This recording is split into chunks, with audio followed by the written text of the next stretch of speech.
Tennessee Volunteers win on homecoming again, a 59-3 win over the UConn Huskies. Hey, everybody, I'm Vince Ferrara. What a performance, start to finish, for Tennessee, scoring again on their first possession. They've done that in 7 of 9 games this year, and Tennessee went on to dominate. 3 defensive touchdowns for the Tennessee Volunteers in this game. It's the first time that has ever happened in Tennessee's football history. Pretty impressive.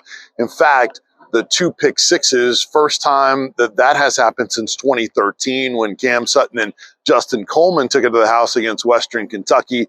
And then Tennessee's also got Tyler Barron with a scoop and score. And that was a little frustrating for him because he's had touchdowns on defense called back in the past. So he was really relieved to finally get in the end zone. But just domination in all phases of the game for Tennessee. Mentioned the defensive touchdowns, but the offense was outstanding. How about 650 yards of offense, 275 yards rushing, 375 yards passing. Another outstanding game for Joe Milton, who was excellent again, 11 of 14. Talk about efficiency, 254 yards, 2 touchdowns. Joe Milton's now thrown a touchdown pass in 13 consecutive games. That is tied for 3rd all-time among quarterbacks in Tennessee football history. Pretty impressive. By the way, Hendon Hooker is 1st all-time with 20 consecutive games. So work to do for Joe Milton there. He won't get there this year, but still, you see him continuing to progress, get better, make more throws on the run, be accurate. He had deep shots down the field. Tennessee had the big touchdown run from Jalen Wright from 82 yards out, and they had an 82-yard touchdown pass. 2 long touchdown passes as well in the game, and Ramel Keaton, a long touchdown pass also. So Tennessee was terrific in all phases of the game offensively, and I thought the tempo was great once again.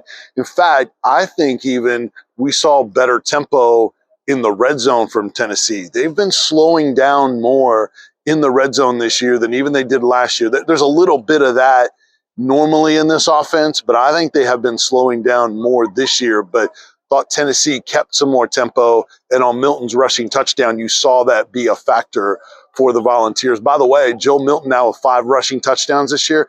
That ties what Hendon Hooker had in rushing touchdowns all of last season as well. So Milton has been a factor on the ground. See him run the ball early, really gets him engaged. Joey Halsley's talked about that.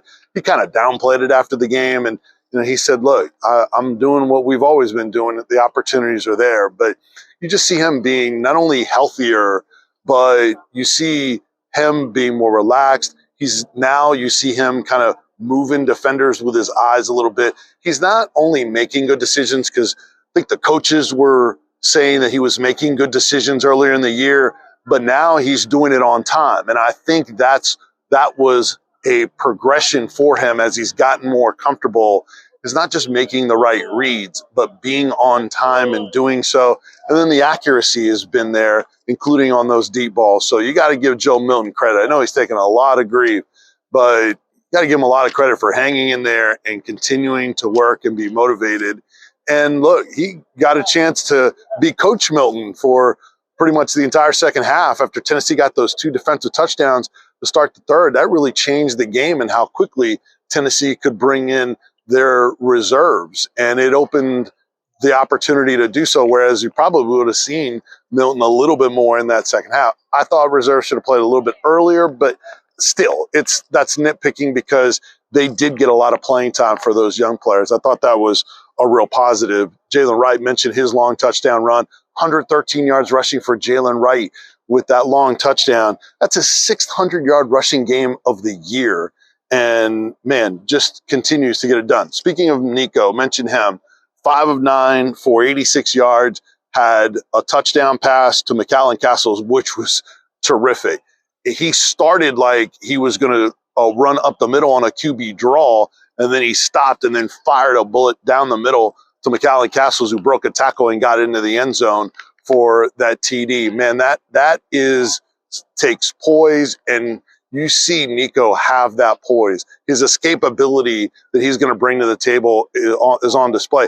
He may even be more comfortable outside the pocket than even inside the pocket, but that is part of his elite skill set that's exciting in the future for Tennessee, and him being able to keep plays alive, escape the rush, and then be accurate throwing. He missed on a couple of throws, but those kind of things are going to happen. Also, when Nico came into the game, you saw the debut of D. Williams on offense. How much have we talked about that? And you guys asked about that. Well, we finally saw it in this game. In fact, the very first play of that Nico drive, D. Williams came in motion, been asking for that, and then a little push pass to Williams, and ended up getting a good double-digit run on that play.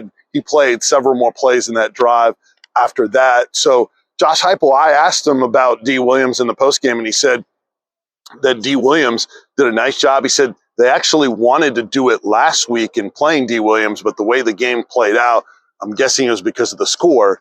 They didn't decide to do that, but they did it today.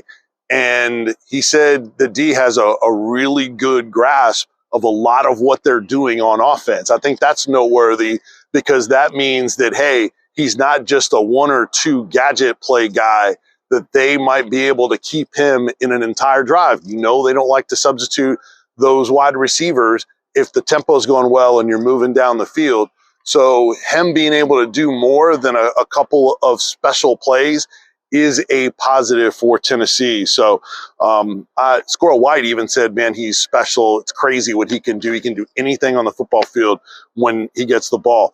Young guys, a lot of them got an opportunity to play. Thought tight end Ethan Davis looked impressive, had a couple of catches. Jordan Thomas, Andre Turrentine, Ricky Gibson, I thought all showed out in the secondary. And then Jeremiah Thielander, one of the tops in tackles in the game. I thought he did a nice job. He's always played well when he's had his opportunities. And, you know, a couple of things still weren't great that need to get better, like the penalties, 11 for 90 yards. Tennessee, one of the most penalized teams in the league. Still have to clean some of that stuff up.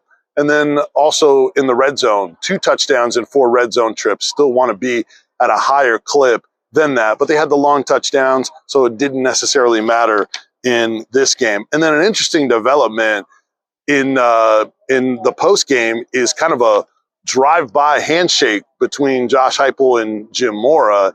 And Jim Mora, tons of compliments. I talked to him, interviewed him this week, and very complimentary of Tennessee all week. But I don't think he was very happy with Tennessee having reserves and still throwing the football. And so on their handshake, just kind of a drive-by, and Mora looked like he turned back and said something to Heupel, just a quick word on the way by. And then Heupel, as he casually went by, I think he was expecting it based on his reaction. And then he looked back to the security officer that was with him, and I think he said something.